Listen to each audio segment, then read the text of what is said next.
Disclaimer: certain parts of this video might hurt your eyes due to intense shaking. I'm terribly sorry about that, and it should in no way represent the series itself.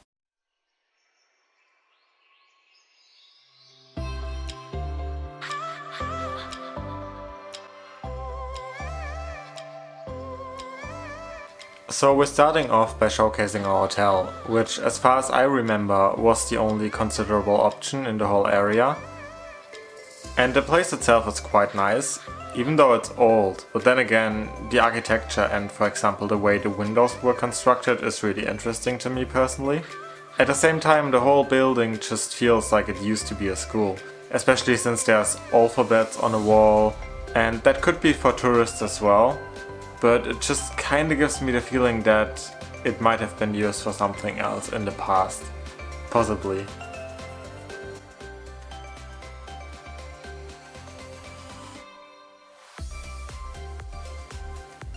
I'm also not sure how frequented it is, since it has multiple rooms, but then again they were all empty when we were around, so I cannot really give you any information about that.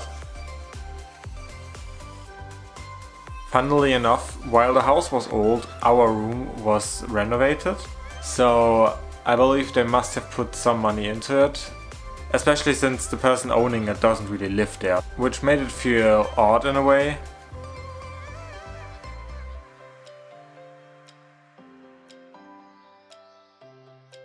So while you're now looking at clips of varying quality of us walking towards the mountain, I just want to give you a bit of a backstory of how we even got here. But before that, I just need to point out that, first of all, in this video there's gonna be no original audio, since it was so windy that everything was completely incomprehensible, including the parts where I was directly speaking to the camera. So I just muted all of it and I'm just re-recording everything that needs to be said. Additionally, in comparison to the other videos, this footage is a lot more hard to watch in certain sequences. And I blame it on our inexperience to film things like that, on us not really having the equipment we would need, also on the wind kind of, and furthermore a bit on the language barrier we had with our guide, because we couldn't really explain to him that we would need to stop every other minute just to film a bit around.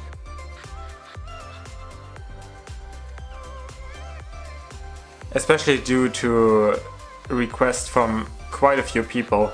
I didn't want to leave this material out, so I decided to upload it anyway. So here we are now.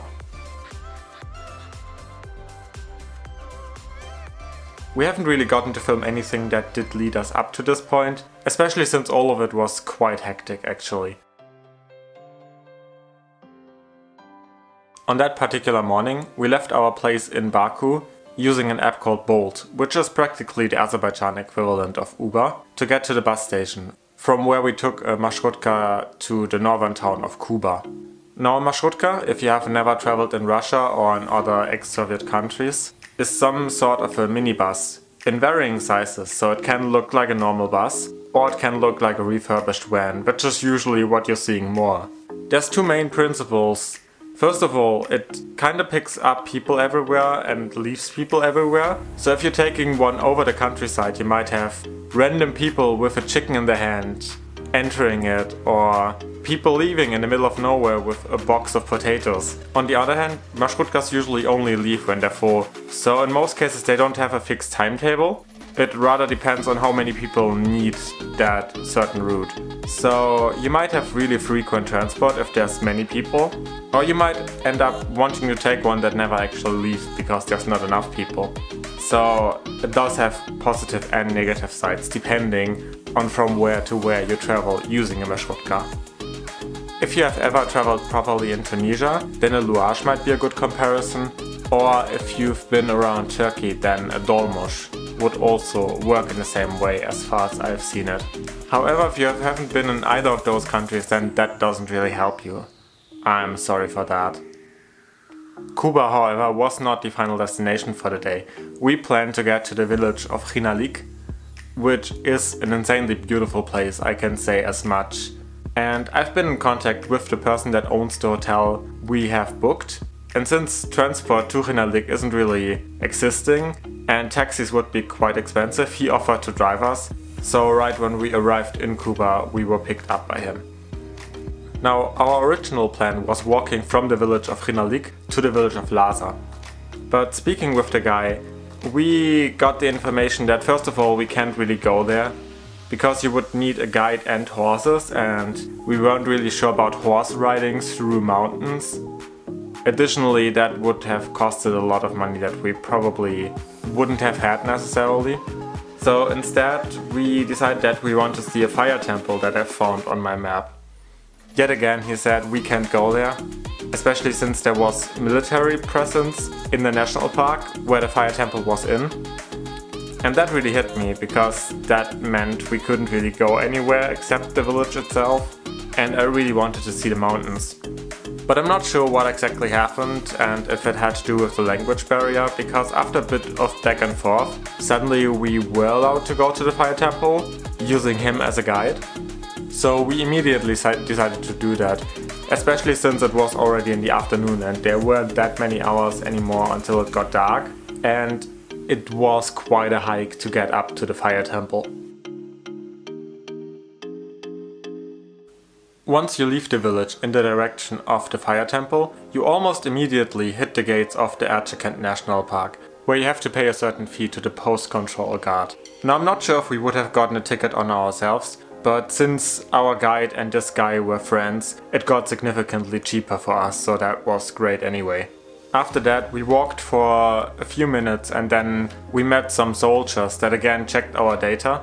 Now, this is somewhat a border control since it's very close to the Russian border, and I'm quite sure that without the guide we wouldn't have gotten any further than this, since they would have just probably sent us back home. Now, we only started filming after that, obviously, since you can't really film soldiers and there were a lot of them up in the mountains, so we had to watch out to not look suspicious, which is why not the full hike is on camera, sadly. After a really strenuous point of the mountain, we finally got to the fire temple, which belongs to the religion of Zoroastrianism, and in the end it's really like the one you've seen in the second part of the Azerbaijan vlog, albeit a lot smaller and also a lot more remote, yet it's as well rebuilt. It didn't really last from back in the day, sadly. And even though I know nothing about this religion, it's really interesting to see, since I've never heard about it and I'm quite sure we don't have temples like this in my part of Europe. I loved the landscape that you see from up there, and we spent quite a while sitting, eating, drinking tea and just enjoying the atmosphere you have. Now I'm going to show you the remaining sequences of us walking down, but beware that they are a lot more shaking than the rest of the video. Especially since the mountain was quite steep at a lot of points, and because of that we couldn't really walk slowly, we had to somewhat run for various portions, and of course that messes with the camera a lot. Now, I have a stabilizing function, but even when I use it, it's not optimal.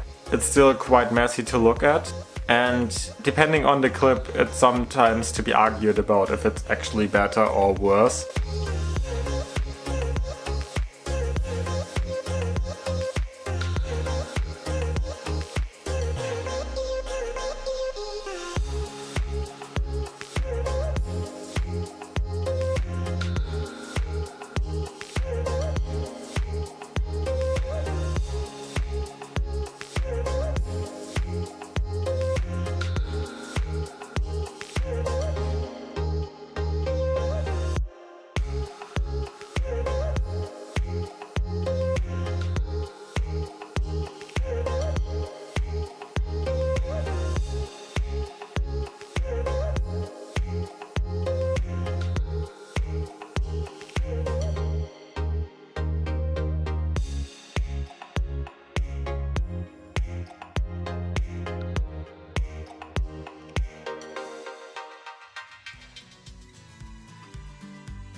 After arriving back down at the house, we didn't really do that much. We originally planned to go into the village, but even though you might not be able to see it, it got dark like 30 minutes later than that, and we decided to do that on the next day.